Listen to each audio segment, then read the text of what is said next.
Hello students, अब तक हमने प्लानिंग क्या होती है ये समझ लिया है। प्लानिंग के बहुत सारे फायदे हैं ये भी हमने जान लिया। प्लानिंग के कुछ लिमिटेशंस है, प्लानिंग के प्रोसेस, ये सब हमने स्टडी कर लिया है इसके पहले वाले वीडियो में। आज हम सीखने वाले हैं टाइप्स ऑफ प्लानिंग, कि प्लानिंग कितने टाइप की होती है वो हम सीखने वाले हैं। तो हमारा फर्स्ट टाइप है स्टैंडिंग प्लान। अब ये स्टैंडिंग प्लान क्या होता है? तो स्टैंडिंग प्लान हमें गाइडलाइंस बताता है। अगर कोई सिचुएशन में हमें डिसीजन लेना है तो स्टैंडिंग प्लान से हमें गाइडलाइंस मिलती है, हम उसके बेसिस पे डिसीजंस ले सकते हैं। Standing plan can be use repeatedly, हम ये वाला प्लान रिपीटेडली यूज कर सकते हैं। ऑर्गेनाइजेशन में कुछ एक्टिविटीज हमेशा सेम होती रहती है, तब हम स्टैंडिंग प्लान का यूज करते हैं। एग्जाम्पल देखो, अगर कस्टमर ने कुछ प्रोडक्ट का ऑर्डर दिया है तो ऑर्डर किस तरीके से कस्टमर तक पहुंचाना है, कौन सा वे यूज करेंगे कस्टमर तक प्रोडक्ट पहुंचाने का। ओके, ये जो क्वेश्चन है कि कौन सा वे है वो हमें कहाँ मिलेगा? स्टैंडिंग प्लान में मिलेगा। तो अभी ये जो वे है कि किस तरीके से कस्टमर तक हम लोग गुड्स पहुंचाए, वो हर बार हर मंथ चेंज तो नहीं होने वाला है, सेम रहने वाला है ना। तो स्टैंडिंग प्लान एक ऐसा प्लान रहता है जिसमें गाइडलाइंस होती है कि हम डिसीजन ले सके, कोई भी सिचुएशन पे डिसीजन ले सके। और जो स्टैंडिंग प्लान रहता है वो हम लोग रिपीटेडली यूज कर सकते हैं। स्टैंडिंग प्लान वहां पे यूज आता है जो एक्टिविटी हर बार सेम होती रहती है। आपके बुक में एग्जाम्पल दिया है, procedure for delivery of goods as per order of customer. अगर कस्टमर ने गुड्स का ऑर्डर दिया है तो उस कैसे डिलीवरी करें वो हमें कहाँ पे मिलेगा? स्टैंडिंग प्लान के अंदर मिलेगा। ओके, क्लियर हुआ स्टैंडिंग प्लान क्या होता है। नेक्स्ट है स्ट्रेटेजिक प्लान। अब ये स्ट्रेटेजिक प्लान क्या है? तो बिजनेस अपने ऑब्जेक्टिव को अकम्प्लिश करने के लिए long term and short term strategies decide करती है। ऑब्जेक्टिव को कंप्लीट करने के लिए स्ट्रेटेजीज डिसाइड करती है। जब बिजनेस स्ट्रेटेजीज डिसाइड करती है, जब बिजनेस प्लानिंग करती है, तब वो क्या ध्यान रखती है कि बिजनेस की स्ट्रेंथ क्या है और बिजनेस के ड्रॉबैक्स क्या है। ये दोनों को ध्यान में रख के वो अपनी प्लानिंग करती है, वो अपने स्ट्रेटेजीज बनाती है। और ये प्लान, स्ट्रेटेजिक प्लान डिसाइड करने के लिए, स्ट्रेटेजिक प्लानिंग को बनाने के लिए क्या जरूरी होता है? एक्सपीरियंस जरूरी होता है, गुड जजमेंट चाहिए होता है और कॉमन सेंस चाहिए होता है। जब हम स्ट्रेटेजिक प्लान प्रिपेयर कर रहे होते हैं तब एक्सपीरियंस की बहुत ज्यादा जरूरत होती है, एक कॉमन सेंस की जरूरत होती है। Okay, effect of strategic plan are seen in a long term. और स्ट्रेटेजिक प्लान का जो इफेक्ट है वो लॉन्ग टर्म तक देखने मिलता है। ओके, तो आपको स्ट्रेटेजिक प्लान क्लियर हुआ कि होता क्या है स्ट्रेटेजिक प्लान। ये भी एक प्लान होता है, पर बिजनेस इसका जो इफेक्ट है वो लॉन्ग टर्म के लिए होता है। स्ट्रेटेजिक प्लान प्रिपेयर करने के लिए क्या जरूरी है? एक्सपीरियंस जरूरी है, कॉमन सेंस जरूरी है। और स्ट्रेटेजिक प्लान बनाने से पहले, प्रिपेयर करने से पहले क्या ध्यान में रखा जाता है? बिजनेस की स्ट्रेंथ क्या है और बिजनेस के ड्रॉबैक्स क्या है। Okay, tactical plan. अब ये टैक्टिकल प्लान क्या होता है? तो बिजनेस ऑब्जेक्टिव को अकम्प्लिश करने के लिए middle level management short term plan prepare करती है, तो वो शॉर्ट टर्म प्लान को बोलते हैं टैक्टिकल प्लान। ये जो टैक्टिकल प्लान है वो वन ईयर या 1 ईयर से भी कम टाइम के लिए प्रिपेयर किया जाता है। बिजनेस के शॉर्ट टर्म ऑब्जेक्टिव को अकम्प्लिश करने के लिए टैक्टिकल प्लान को प्रिपेयर किया जाता है। जब टैक्टिकल प्लान प्रिपेयर करना होता है तो कौन सी चीजों की जरूरत होती है? तो उसके लिए स्पेशलाइज्ड नॉलेज चाहिए होता है, स्किल चाहिए होती है, तब जाके इफेक्टिव प्लान होता है। ओके, अब हमारा नेक्स्ट है ऑपरेशनल प्लान। ऑपरेशनल प्लान क्यों बनाया जाता है, क्यों प्रिपेयर किया जाता है? जब बिजनेस को एक्सपेक्टेड रिजल्ट नहीं मिलता है, बिजनेस को एक्सपेक्टेड रिजल्ट नहीं मिलता है तब उन लोग ऑपरेशनल प्लान प्रिपेयर करते हैं। एक डिपार्टमेंट से या फिर वर्किंग ग्रुप है या इंडिविजुअल है जिनसे बराबर रिजल्ट नहीं मिल रहा है, तो रिजल्ट पाने के लिए ऑपरेशनल प्लान किया जाता है। हम इसको एक एग्जाम्पल से समझते हैं। जैसे सेल्स डिपार्टमेंट है, तो कंटिन्यूस 3-4 साल से सेल बढ़ ही नहीं रहा है और कम भी हो रहा है। कभी कभार कम हो जाता है पर सेल्स बढ़ नहीं रहा है, तो क्या करेगी बिजनेस? ऑपरेशनल प्लान प्रिपेयर करेंगी सेल्स डिपार्टमेंट के लिए। ओके, जब एक्सपेक्टेड रिजल्ट चाहिए होता है बिजनेस को, तब वो ऑपरेशनल प्लान प्रिपेयर करती है। ऑपरेशनल प्लान शॉर्ट ड्यूरेशन के लिए होता है। ये 1 ईयर या फिर 1 ईयर से भी कम, मंथली होता है, क्वार्टरली भी होता है। ओके, 1 ईयर या तो 1 ईयर से कम। This plan are made by departmental heads for the implementation of strategic plan. कौन बनाता है operational plan? Departmental heads prepare करते हैं ऑपरेशनल प्लान। किसके लिए? स्ट्रेटेजिक प्लान, जो हमने आगे पढ़ा था। स्ट्रेटेजिक प्लान को इम्प्लीमेंट करने के लिए, स्ट्रेटेजिक प्लान को लागू करने के लिए ऑपरेशनल प्लान प्रिपेयर किया जाता है। Implementation of this plan become easy. Operational plan को इम्प्लीमेंट करना इजी हो जाएगा अगर हम लोग पहले डिस्कशन कर लेंगे एम्प्लॉय के साथ। हम लोग प्रॉब्लम का डिस्कशन कर लेंगे एम्प्लॉय के साथ, उसके बाद हम लोग प्रिपेयर करेंगे ऑपरेशनल प्लान, तो इसका इम्प्लीमेंटेशन ज्यादा इजी हो जाएगा। देखो ये line, implementation of this plan become easy if it is made after the necessary discussion with concern employ. ये प्लान रूटीन वर्क के लिए किया जाता है, इसलिए operational plan is almost similar to tactical plan. Tactical plan और operational plan दोनों similar है थोड़े बहुत। नेक्स्ट है सिंगल यूज प्लान। जब बिजनेस का एक कोई स्पेशल ऑब्जेक्टिव हो या बिजनेस को कोई स्पेशल एक्टिविटी परफॉर्म करना हो, तब कौन सा प्लान प्रिपेयर होता है? Single use plan. Special objective के लिए या कोई स्पेशल एक्टिविटी के लिए जो प्लान बनाते हैं, जो प्लान प्रिपेयर करते हैं, उसे कहते हैं सिंगल यूज प्लान। ये जो प्लान है वो सिर्फ एक ही बार यूज होता है, ये प्लान को बार बार यूज नहीं करते हैं। Example for the activities like ship making, हम क्या बार बार शिप बनाएंगे? Construction of house, packaging, printing etcetera, ये सब किस में आता है? Single use plan. ये सब एक्टिविटी के लिए कौन सा प्लान यूज करते हैं? सिंगल यूज प्लान यूज करते हैं।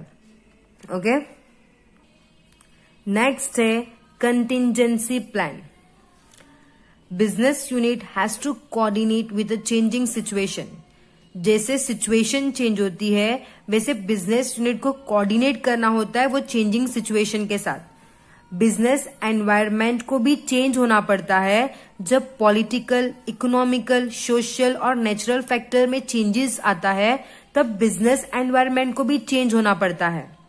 तो ये रीजन के वजह से जब ओरिजिनल प्लान, जो हमने पहले से प्रिपेयर किया हुआ प्लान है, उसमें कुछ चेंजेस आता है या फिर हम कोई न्यू प्लान बनाते हैं, ये चेंजिंग एनवायरनमेंट के वजह से जब हमें कोई न्यू प्लान बनाना होता है या ओरिजिनल प्लान में कुछ चेंज करना होता है, उसे क्या बोलते हैं? Contingency plan. चेंज करने के बाद जो एक नया प्लान बनता है उसे कहते हैं कंटिंजेंसी प्लान। तो कितने टाइप के प्लान होते हैं वो हमें क्लियर हो चुका है। ओके, अब हम नेक्स्ट करने वाले हैं वो है elements, components of planning. First element है हमारा ऑब्जेक्टिव। हर बिजनेस का पर्पस होता है कि वो एक ऑब्जेक्टिव डिटरमाइन करे, ऑब्जेक्टिव डिसाइड करे और वो ऑब्जेक्टिव को फुलफिल करे।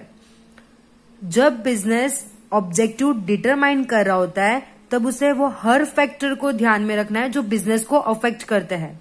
ऑब्जेक्टिव डिटरमाइन करने से पहले बिजनेस को वो सब चीजों को ध्यान में रखना है जो फैक्टर बिजनेस को अफेक्ट करते हैं। ऑब्जेक्टिव कैसा होना चाहिए? प्रैग्मेटिक, प्रैक्टिकल होना चाहिए। ऐसा ऑब्जेक्टिव प्रिपेयर नहीं करना होता है बिजनेस को जो अचीव करना इम्पॉसिबल हो। ऑब्जेक्टिव ऐसा होना चाहिए, ऑब्जेक्टिव प्रैक्टिकल होना चाहिए जो अचीव कर सकते हैं। ओके, नेक्स्ट है स्ट्रेटेजी। अब ये स्ट्रेटेजी क्या होता है? तो बिजनेस अपने ऑब्जेक्टिव को कंप्लीट करने के लिए एक मूव प्रिपेयर करती है और वो मूव को बोलते हैं strategy. It make the business unit capable enough to face the competitors. Strategy क्या करती है? बिजनेस को कैपेबल बनाती है कि वो अपने कॉम्पिटिटर्स को फेस कर सके और to survive against the other factors, और बाकी के फैक्टर्स के सामने भी सर्वाइव कर सके। स्ट्रेटेजी सिर्फ बिजनेस में ही यूज नहीं होता है, पर आर्मी, स्पोर्ट्स, हर कोई स्ट्रेटेजी का यूज करता है, हर कोई स्ट्रेटेजी प्रिपेयर करता है। Strategy should be keeped confidential from the competitors. और स्ट्रेटेजी को कैसे रखना चाहिए? सबको पब्लिश नहीं करना चाहिए, उसको कॉन्फिडेंशियल रखना चाहिए, अपने कॉम्पिटिटर से छुपा के रखना चाहिए। जितनी ज्यादा अच्छी स्ट्रेटेजी होगी उतना गारंटी सक्सेस मिलेगा बिजनेस यूनिट को। नेक्स्ट है policy. Decision and strategies are decided by management for accomplishment of objective. Business क्या करती है? डिसीजंस और स्ट्रेटेजीज प्रिपेयर करती है ऑब्जेक्टिव को कंप्लीट करने के लिए। तो ऑब्जेक्टिव को कंप्लीट करने के लिए जो भी डिसीजंस लेती है, जो भी स्ट्रेटेजीज प्रिपेयर करती है, उसे कहते हैं पॉलिसी। पॉलिसी क्या करती है? एकदम क्लियर इमेज बताती है हमें बिजनेस यूनिट का। पॉलिसी से हम पता कर सकते हैं, हम आइडिया लगा सकते हैं कि बिजनेस की एफिशिएंसी क्या है, बिजनेस की वर्किंग स्टाइल क्या है, वो किस तरीके से काम करती है। ये आइडिया किससे लगा सकते हैं? हम उसके पॉलिसी से हम ये आइडिया लगा सकते हैं। पॉलिसी कैसी होनी चाहिए? जैसे ऑब्जेक्टिव प्रैग्मेटिक होता है, मतलब प्रैक्टिकली हम अचीव कर सकते हैं। जैसे ऑब्जेक्टिव प्रैग्मेटिक होता है, वैसे ही पॉलिसी भी प्रैग्मेटिक होना चाहिए और रियल होना चाहिए। एक एग्जाम्पल दिया है पॉलिसी का, policy of sale of goods on credit base. तो देखो यहाँ पे क्या बोले कि कोई कोई ऑर्गेनाइजेशन का, कोई कोई बिजनेस का ये पॉलिसी है कि उन लोग अपने प्रोडक्ट को क्रेडिट में सेल करते हैं, और कोई कोई ऑर्गेनाइजेशन का ऐसा पॉलिसी नहीं होता है, मतलब उन लोग सिर्फ कैश पे ही सेल करते हैं। तो ये क्या हुआ? उनका पॉलिसी हुआ, है ना, क्रेडिट पे सेल करना। तो ये उनकी पॉलिसी है कि वो क्रेडिट पे भी सेल करते हैं। क्लियर हुआ पॉलिसी क्या होता है? नेक्स्ट है मेथड और प्रोसीजर। अब ये मेथड और प्रोसीजर क्या होता है?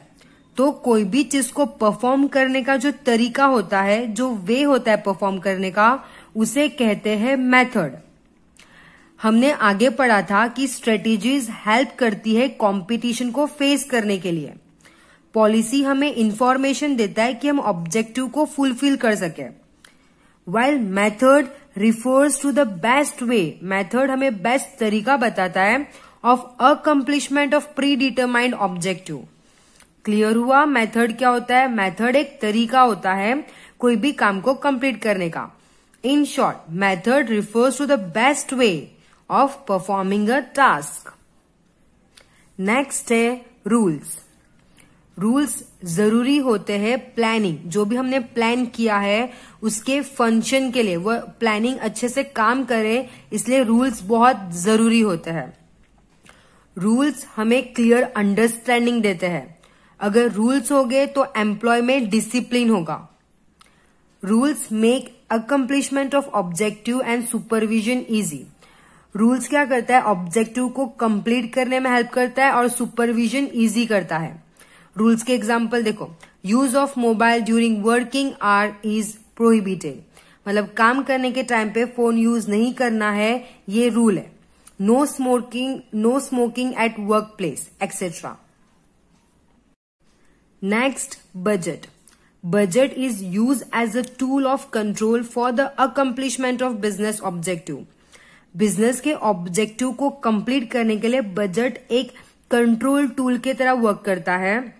बिजनेस में अलग अलग टाइप के बजट्स होते हैं। Different types of budget are prepared, जैसे कि capital expenditure budget, sales budget, production budget, production cost budget, cash budget etcetera.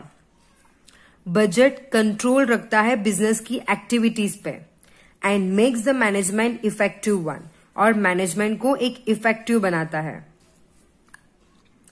Next है प्रोग्राम। प्रोग्राम क्या होता है? तो सीक्वेंस ऑफ एक्टिविटी। प्रोग्राम मतलब कि सीक्वेंस ऑफ एक्टिविटी जो बिजनेस को परफॉर्म करनी है। ये करना है, इसके बाद ये करना है, इसके बाद ये करना है, इसे क्या कहते हैं? प्रोग्राम। अगर प्रोग्राम के अकॉर्डिंग काम होता रहा बिजनेस में, तो बिजनेस को कोई भी रोक नहीं सकता है उसके ऑब्जेक्टिव को अचीव करने से। और मैनेजमेंट का फंक्शन सिर्फ यही नहीं है देखना कि प्रोग्राम के अकॉर्डिंग वर्क हो रहा है कि नहीं हो रहा है, पर उसका ये भी फंक्शन है कंपेयर करना कि जो काम हो रहा है वो स्टैंडर्ड के साथ कंपेयर करना। ये भी मैनेजमेंट का काम है। Also with this to take corrective step if any deviation is found. और अगर कुछ मिस्टेक मिल रही है प्रोग्राम में या फिर हमारे प्रोसेस में, तो उसे करेक्ट किया जाए। तो क्लियर हुआ प्रोग्राम क्या होता है? प्रोग्राम मतलब एक्टिविटीज का सीक्वेंस कि हमें क्या परफॉर्म करना है, ये एक्टिविटी के बाद क्या परफॉर्म करना है, ये एक्टिविटी के बाद क्या परफॉर्म करना है, उसे कहते हैं प्रोग्राम। और बिजनेस में हर चीज प्रोग्राम के अकॉर्डिंग ही होनी चाहिए। और अगर प्रोग्राम के अकॉर्डिंग हर चीज होने लगी तो बिजनेस को कोई भी रोक नहीं सकता है उसके ऑब्जेक्टिव को अचीव करने से। Okay, thank you.